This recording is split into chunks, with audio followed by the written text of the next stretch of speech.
Hello viewers, कैसे हैं आप सब लोग। स्वागत है आपका मेरे YouTube channel study with doctor Pavan Oberoi पर। मैं doctor Pavan Oberoi, head of department faculty of commerce, Bhagwati college Meerut. Viewers, आज इस वीडियो में मैं आपसे फिर से डिस्कस करूंगा सीसीएस यूनिवर्सिटी मेरठ का बीए थर्ड ईयर में जो आपका पेपर है इकोनॉमिक्स का, economics of growth and development.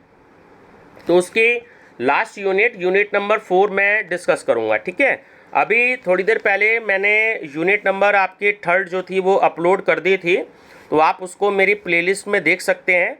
और जैसे कि मैंने बताया कि थर्ड और फोर्थ यूनिट आपके क्वेश्चन पेपर के पर्पज़ से बहुत ज़्यादा इम्पॉर्टेंट है, क्योंकि जो मैंने ऑब्जर्व किया है पिछले 5-7 सालों के जो क्वेश्चन पेपर मेरे पास अवेलेबल हैं कि थर्ड और फोर्थ यूनिट से सबसे ज़्यादा क्वेश्चन आपके एग्ज़ाम में आए हुए हैं। तकरीबन 60 यानी 65 क्वेश्चन लगभग जो हैं 60 से 70 क्वेश्चन के बीच में आपको थर्ड और फोर्थ यूनिट में से आए हुए हैं। दूसरा, मैं आपको ये भी बता दूं कि मैं ये जो वीडियो अपलोड करता हूँ, ये मैं आपके जो दूसरी वीडियो है हमारी टीजीटी, पीजीटी और एनटीए नेट से रिलेटेड, ठीक है, तो उसमें भी इकोनॉमिक्स के मैं बहुत सारे क्वेश्चंस अपलोड कर रहा हूं। तो उसमें micro economics, macro economics, economic growth and development, managerial economics, business economics है ना, प्रिंसिपल्स ऑफ इकोनॉमिक्स और फाइनेंशियल इंस्टीट्यूशंस एंड मैनेजमेंट, इन सभी के क्वेश्चंस मैं अपलोड कर रहा हूं उस वाली वीडियो में, क्योंकि उसमें तो अनलिमिटेड क्वेश्चंस होंगे। लेकिन जो ये वाली प्लेलिस्ट है ये सीसीएस यूनिवर्सिटी मेरठ के हिसाब से, तो इसमें तो सिर्फ आपको सीसीएस यूनिवर्सिटी के क्वेश्चन पेपर्स मिलेंगे और आपकी जो चारों यूनिट है इसके हिसाब से आपको क्वेश्चंस मिलेंगे। ठीक है व्यूवर्स, फर्स्ट टाइम मेरा चैनल देख रहे हैं तो study with doctor Pavan Oberoi को जरूर सब्सक्राइब कर लीजिएगा, अपने फ्रेंड सर्कल में भी शेयर करते रहिएगा। ठीक है, और बेल आइकन प्रेस करके आप सभी स्टूडेंट्स जो है मेरी प्लेलिस्ट विजिट करिएगा, क्योंकि प्लेलिस्ट में आपको जो है 65,000 से ज़्यादा एमसीक्यूज मिलेंगे। तो आप अपने अपने मतलब कि जो प्लेलिस्ट है उसको देख सकते हैं। कंपटीशन से रिलेटेड भी काफ़ी सारी प्लेलिस्ट हैं, कॉमर्स और इकोनॉमिक्स के हिंदी मीडियम में बहुत सारी प्लेलिस्ट हैं। ठीक है व्यूवर्स, चलिए डिस्कस करते हैं। आर्थिक नियोजन संबंधित है, देखिए वो समाजवादी अर्थव्यवस्था से और मिश्रित अर्थव्यवस्था से, दोनों से संबंधित है। तो सी आंसर आपका ठीक है। आर्थिक नियोजन कल्याणकारी राज्य के आदर्शों की प्राप्ति का एकमात्र साधन है, इस कथन से संबंध अर्थशास्त्री हैं, तो वो है रॉबिन्स। कौन सी विशेषता नियोजित अर्थव्यवस्था से संबंधित नहीं है, तो जो व्यक्तिगत आधार पर उत्पादन की योजनाएं बनाई जाती हैं। आर्थिक नियोजन का उद्देश्य नहीं होता आय की असमानता को बढ़ाना। विकासशील देशों के लिए उपयुक्त आर्थिक प्रणाली है, तो वो होते हैं मिश्रित, और भारत में भी मिश्रित जो आर्थिक प्रणाली है वो लागू है। मिश्रित अर्थव्यवस्था की जो विशेषता है, तो देखिए वो आर्थिक स्वतंत्रता भी होती है, आर्थिक नियोजन भी होती है और कीमत संयंत्र की क्रियाशीलता भी होती है। तो ऑप्शन डी करेक्ट है, उपयुक्त सभी। आर्थिक नियोजन के लिए मिश्रित अर्थव्यवस्था का किस अर्थशास्त्री ने समर्थन किया है?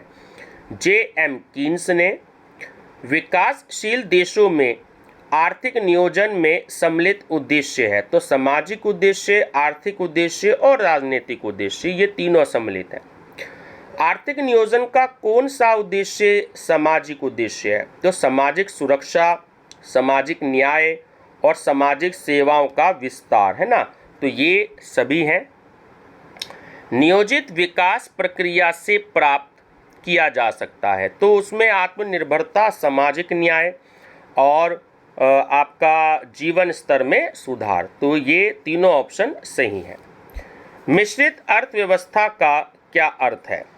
तो निजी एवं सार्वजनिक उद्योगों का सह अस्तित्व, आर्थिक नियोजन में प्राथमिकताओं के निर्धारण का आधार है, तो समस्या की तीव्रता, साधनों की उपलब्धता और विकास की अवस्था, है ना, तो ये सभी सम्मिलित है इसमें। विकासशील देशों में नियोजन, विकासशील देशों के नियोजन में जो प्राथमिकता किस घटक को दी जानी चाहिए? संतुलित विकास को। निम्नलिखित में से कौन सा भारतवर्ष में राष्ट्रीय आय का अनुमान उपलब्ध करवाता है? CSO। ठीक है, सेंट्रल स्टैटिस्टिकल ऑर्गेनाइजेशन, केंद्रीय सांख्यिकीय संगठन। स्वतंत्रता और नियोजन साथ साथ नहीं चल सकते, तो ये कथन किसका है? तो ये हेयक का। प्रभावशाली नियोजन के आवश्यक तत्व हैं, तो सांख्यिकी समंकों की उपलब्धता, योजना की व्यापकता और नियोजन में लोचशीलता, तो ये तीनों ही हैं। साधनों की गतिशीलता को प्रभावित करने वाले घटक हैं, तो राजस्व प्रणाली की दृढ़ता और योजना की अवधि, ये दोनों हैं। हैरोल्ड डोमर विकास मॉडल पर आधारित थी भारत की पहली पंचवर्षीय योजना। बहुत इंपॉर्टेंट क्वेश्चन है। भारत की दूसरी पंचवर्षीय योजना की रूपरेखा तैयार की थी, या भारत की दूसरी पंचवर्षीय योजना का निर्माण निम्न मॉडलों में से किस मॉडल के आधार पर किया गया था? तो वो था पीसी महालनोबिस ने। भारत में बचत और पूंजी निर्माण की ऊंची दर होते हुए भी समृद्धि दर, जो ग्रोथ रेट है, वो कम होने का कारण क्या है? तो वो है ऊंचा पूंजी या उत्पाद, ठीक है, अनुपात, ऊंचा पूंजी या उत्पाद अनुपात। जीएनपी और जीडीपी के मध्य जो अंतर होता है, तो वो होता है विदेशों से प्राप्त शुद्ध आय का। निम्न 4 राज्यों में किस प्रदेश में निर्धनता अनुपात अन्य से अधिक है? उड़ीसा। निम्नलिखित में भारत में आय समानता का प्रमुख कारण नहीं है, तो वो है उपजाऊ भूमि का अभाव। निम्नलिखित में से कौन निर्धनता अनुमान से संबंधित नहीं है? उर्जित पटेल समिति। देखिए नीचे 2 आपको सेंटेंस दे रखे हैं, ठीक है, मैं दोनों ही बता देता हूं क्योंकि ये दोनों रीजन सही है ना, कथन भी और कारण भी। और जो कारण है वो कथन की सही व्याख्या करता है कि किसी अर्थव्यवस्था के सभी क्षेत्रों एवं उद्योगों का एक साथ विकास किया जाता है, उसे संतुलित विकास कहा जाता है। और नियोजन के साथ अर्थव्यवस्था के सभी क्षेत्रों का एक समान अनुपात में विकास होता है ना। तो इसमें आपका ऑप्शन नंबर ए बिल्कुल सही है। शून्य विदेशी सहायता से क्या अभिप्राय है? तो वो है योजनाओं के वित्तीय संसाधन जुटाने के लिए विदेशों पर निर्भर रहना। उद्देश्य वे हैं जिन्हें एक संगठन विभिन्न समय अवधि में प्राप्त करना चाहता है। तो ये कथन किसका है? ये है मैकफॉरलैंड का। नियोजन का सामान्य उद्देश्य तो विकास, प्रसार और कुशलता, ये सभी हैं। नीतियां सहायक होती हैं, नीतियां जो होती हैं एक्चुअली निर्णय में सहायक होती हैं, डिसीजन मेकिंग में। नियम होते हैं तो नियम होते हैं मानदंड। भावी आवश्यकताओं का अनुमान होता है तो बजट होता है। दूसरी पंचवर्षीय योजना की रणनीति का विकास था तो वो था भारी उद्योगों का। नीति आयोग है तो नीति आयोग जो है वो एक्चुअली एक सलाहकार समिति है जिसके अध्यक्ष होते हैं हमारे देश के प्रधानमंत्री जी, है ना, श्री नरेंद्र मोदी जी हैं इस समय। पहले योजना आयोग था तो अब योजना आयोग नहीं है, नीति आयोग है। निम्नलिखित में से किस पंचवर्षीय योजना ने मानव विकास को समस्त विकास के लिए आधार माना? वो थी 8वीं पंचवर्षीय योजना। भारत में गरीबी रेखा का मियादी पूर्वानुमान करने वाली संस्था कौन सी है? तो वो है NSSO। राष्ट्रीय विकास परिषद मुख्यतः संबंधित है तो वो है पंचवर्षीय योजनाओं के अनुमोदन से। भारत में स्वतंत्रता प्राप्ति के पश्चात किस क्षेत्र का योगदान राष्ट्रीय आय में सबसे अधिक था? तो वो था कृषि क्षेत्र का। आत्मनिर्भरता से तात्पर्य है तो वो है स्वयं के संसाधनों का प्रयोग। पहली पंचवर्षीय योजना का मॉडल आधारित था तो वो था संतुलित विकास पर। द्वितीय योजना किस मॉडल पर आधारित थी? तो वो थी आपके परिचालन पर। चौथी पंचवर्षीय योजना का मॉडल था, तो वो था नीचे से नियोजन। मानव संसाधन विकास को प्राथमिकता दी गई 8वीं योजना में। न्याय के साथ आर्थिक विकास किस योजना का मॉडल था? 9वीं योजना का। अधोसंरचना विकास का मॉडल किस योजना का है? तो वो है 11वीं पंचवर्षीय योजना का। दूसरी पंचवर्षीय योजना का मॉडल किसने दिया? ठीक है, वो दिया पीसी महालनोबिस ने। महालनोबिस जो थे वो थे भौतिक शास्त्र तथा सांख्यिकी के विद्वान। ठीक है, ये क्वेश्चन भी बहुत इंपॉर्टेंट है, ध्यान रखिएगा। विकासशील देशों के नियोजन में प्राथमिकता किस घटक को देनी चाहिए? देखिए, ऊपरी ढांचे का परिणाम और आयात प्रतिस्थापन और संतुलित विकास, इन सभी को दी जानी चाहिए। विकासशील देशों के नियोजन के वित्त पोषण में कौन सा घटक आंतरिक स्रोत का अंग नहीं है? विदेशी अनुदान, फॉरेन एड। विकासोन्मुख अर्थव्यवस्था में नियोजन की सफलता के लिए आवश्यक है, तो विदेशी विनियोग, उद्यमिता और उचित राजस्व नीतियां, ये सभी होती हैं। प्रोफेसर शुल्क के अनुसार अल्प विकसित देश को विकास की आरंभिक अवस्था में अपने नियोजन का झुकाव किस क्षेत्र की ओर रखना चाहिए? कृषि। आकस्मिक अर्थव्यवस्था कौन सी है? तो वो है अनियोजित अर्थव्यवस्था। निम्नलिखित में से क्या भारत में गरीबों का कारण नहीं है? तो वो है प्रचुर प्राकृतिक संसाधन। जैसे ही आय में वृद्धि होती है वैसे ही श्रमिक सेवा से औद्योगिक क्षेत्र में पलायन कर जाता है, तो ये कथन बिल्कुल असत्य है। संसाधनों का आवंटन अंश है, तो वो है वित्तीय नियोजन का। अल्प विकसित देशों में बढ़ती जनसंख्या एक प्रमुख समस्या है, इसे शामिल किया जाएगा, तो इसे गैर आर्थिक बाधाओं में शामिल किया जाएगा। 1 अप्रैल 1969 से 31 मार्च 1974 तक की अवधि किस योजना की मानी जाती है? तो वो मानी जाती है आपकी चौथी योजना की। भारत में गरीबी रेखा का निर्धारण, तो ए ऑप्शन सही है इसमें कि 27 रुपये 20 पैसे ग्रामीण क्षेत्रों के लिए और 33 रुपये 33 पैसे शहरी क्षेत्रों के लिए प्रतिदिन के हिसाब से, है ना, ये ध्यान रखेंगे, बहुत ही इम्पोर्टेंट है। 27 रुपये 20 पैसे तो ग्रामीण क्षेत्र के लिए और 33 रुपये 33 पैसे शहरी क्षेत्र के लिए रखा है ये सरकार ने प्रतिदिन के हिसाब से।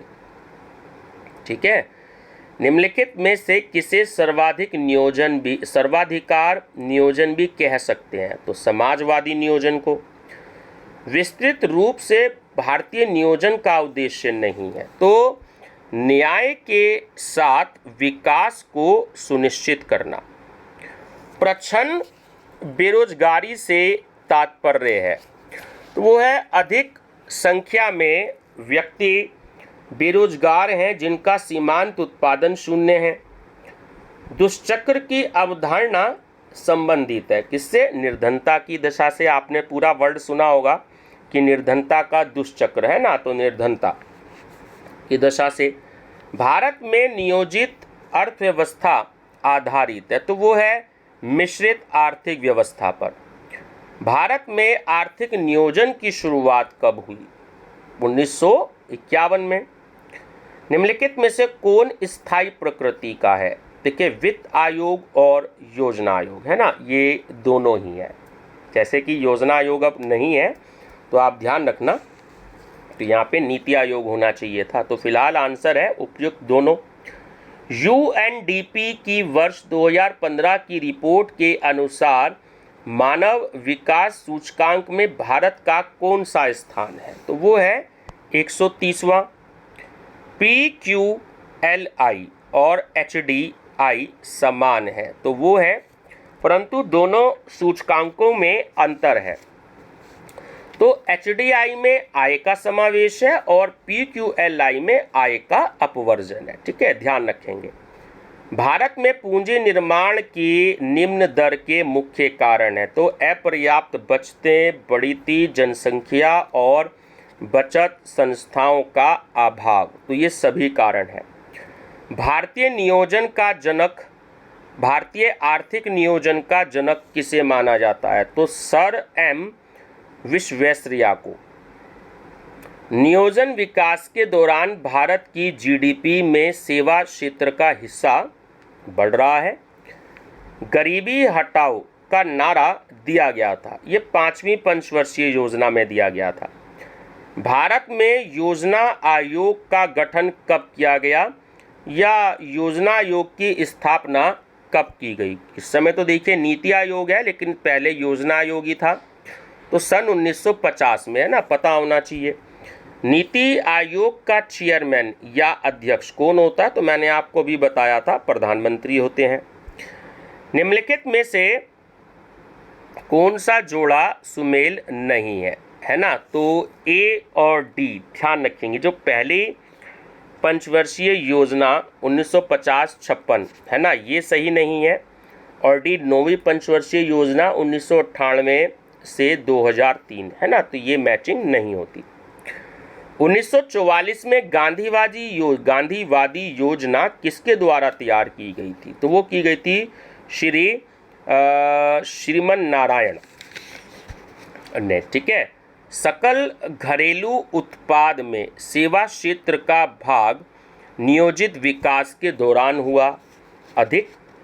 सर्वप्रथम भारत में वार्षिक योजनाओं का काल था, तो वो था 1966 से 1969 तक। किस पंचवर्षीय योजना में अधिक तीव्र और ज़्यादा समावेशी समृद्धि पर जोर दिया गया? 10वीं पंचवर्षीय योजना में। भारत में निर्धनों की श्रेणी में निम्नलिखित में कौन आते हैं? तो गांव के भूमिहीन श्रमिक। निर्धनता रेखा से नीचे भारतीय अर्थव्यवस्था की कितनी जनसंख्या है? 26%। भारत में ग्रामीण क्षेत्रों में स्वीकृत प्रति व्यक्ति प्रतिदिन कैलोरी की आवश्यकता कितनी है? तो वो है 2400 कैलोरी। जब भारत में शहरी क्षेत्रों में स्वीकृत प्रति व्यक्ति प्रतिदिन कैलोरी की आवश्यकता कितनी है? 2100। ठीक है, गांव में ज़्यादा है और शहरों में कम है। तो गांव में हो गई 2400 और शहरों में हो गई 2100। निर्धनता का अर्थ है, तो देखिए तीनों ही है कि भुखमरी, आश्रय का ना होना और स्वच्छ जल व सफाई सुविधाओं का अभाव। तो तीनों ही रीजन सही हैं। निर्धनता के सामाजिक अभिसूचक कौन है? तो निरक्षर व कुपोषण, रोग प्रतिरोधी क्षमता व स्वास्थ्य सेवाओं की कमी और स्वच्छ व सुरक्षित पेयजल का अभाव। ठीक है, तो तीनों रीजन सही हैं। असुरक्षा किसके प्रति एक माप है? तो वो है निर्धनता के प्रति। भारत में सर्वाधिक निर्धन राज्य कौन सा है? ओडिशा।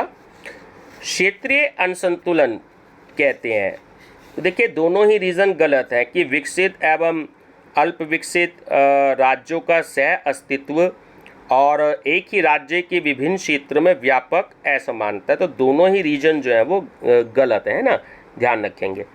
निम्नलिखित में से कौन सा क्षेत्रीय असंतुलन का सूचक नहीं है? तो जो राजनीतिक प्रतिनिधियों की असमानता है।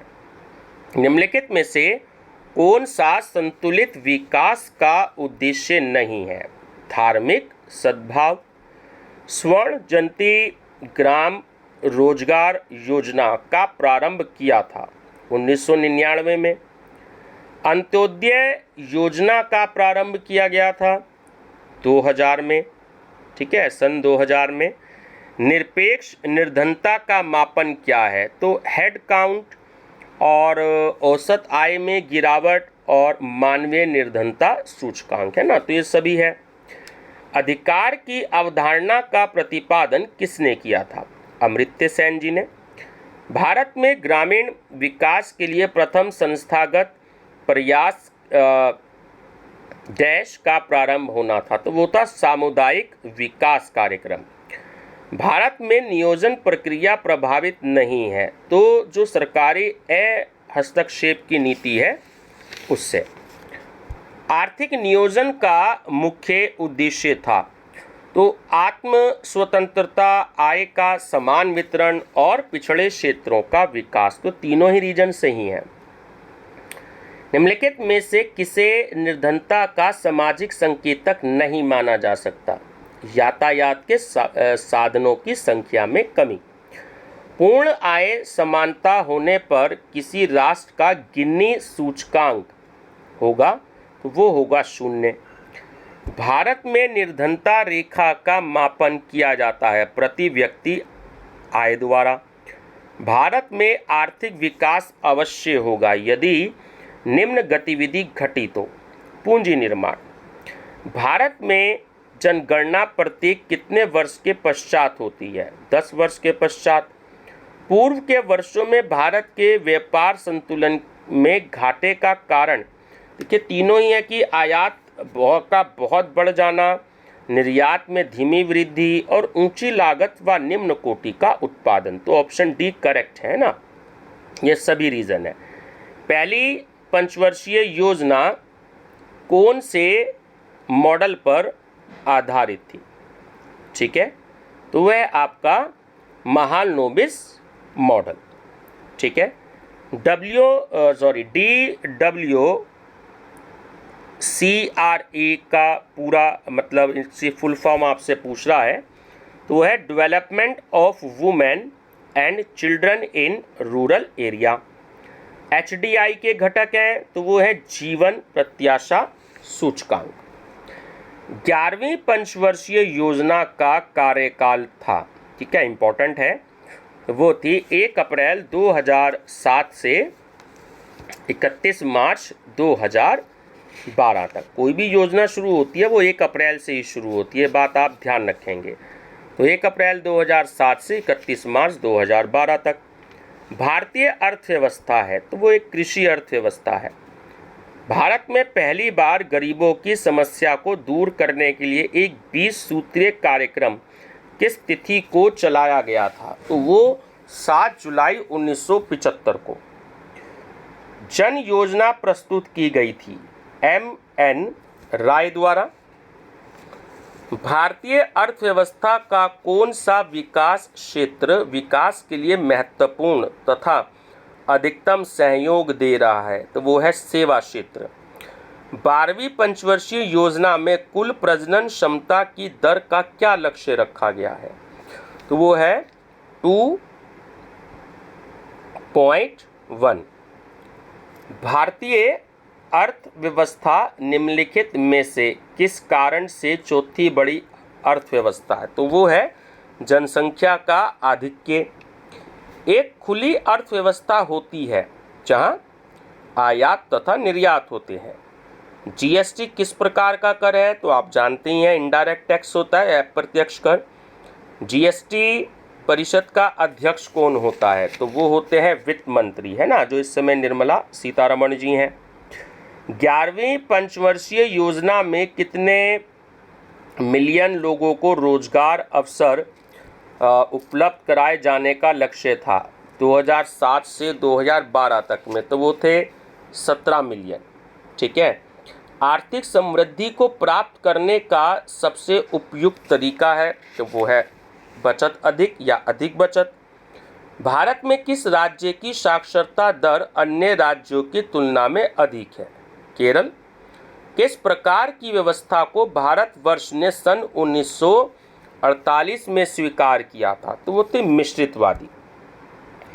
निम्नलिखित में से कौन सा आवश्यक रूप से विकासशील अर्थव्यवस्था का लक्षण नहीं है? जनसंख्या का अधिक घनत्व। सर्वाधिक प्रति व्यक्ति आय भारत के किस राज्य की है?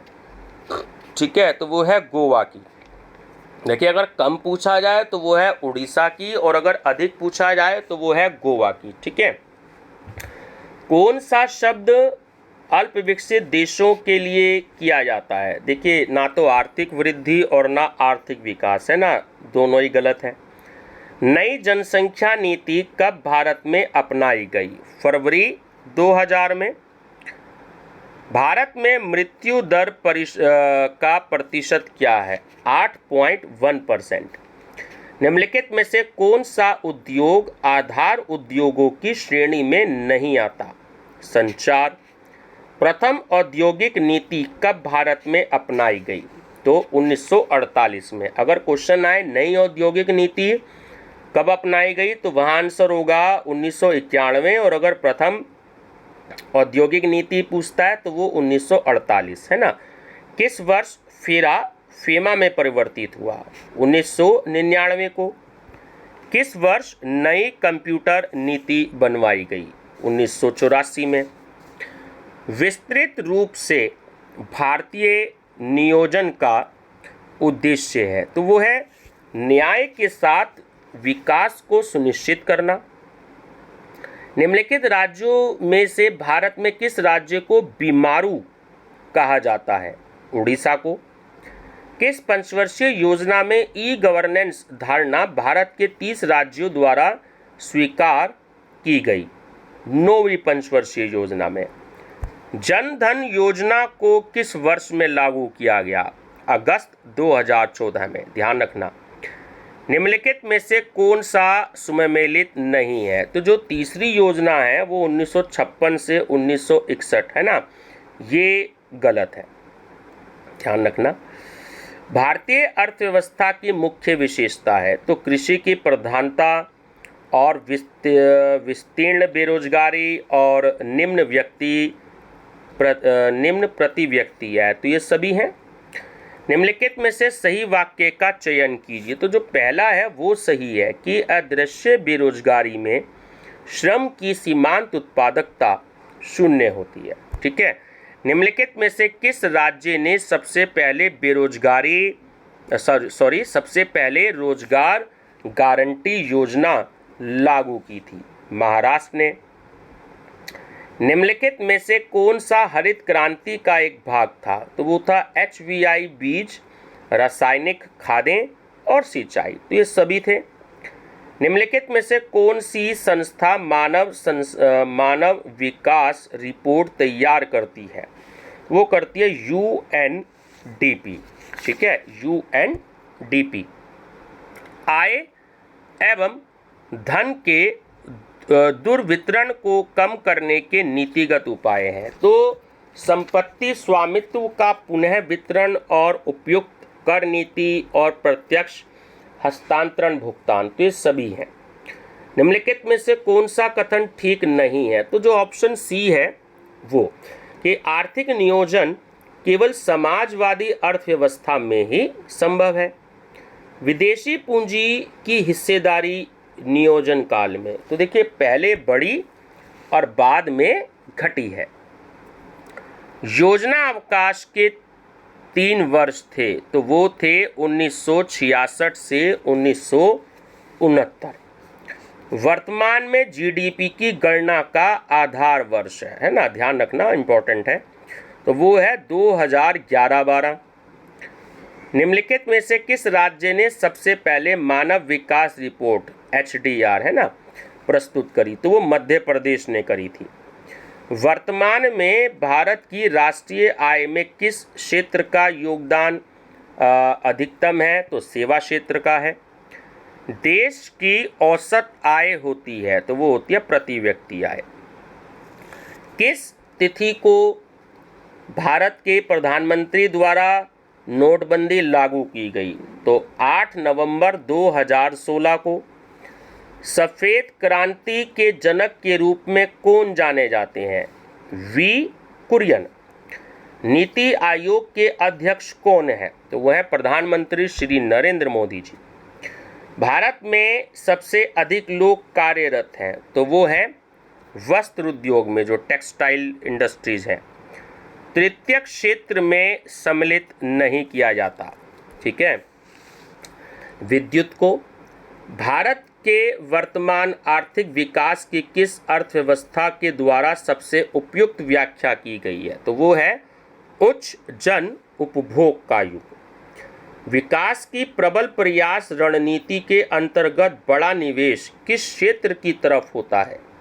उद्योग की तरफ। और लास्ट क्वेश्चन है, विकास नियोजन में पूंजी उत्पाद अनुपात के उपयोग के लिए कौन सा वृद्धि मॉडल प्रेरित है? तो वो है हेरोल्ड डॉमर मॉडल।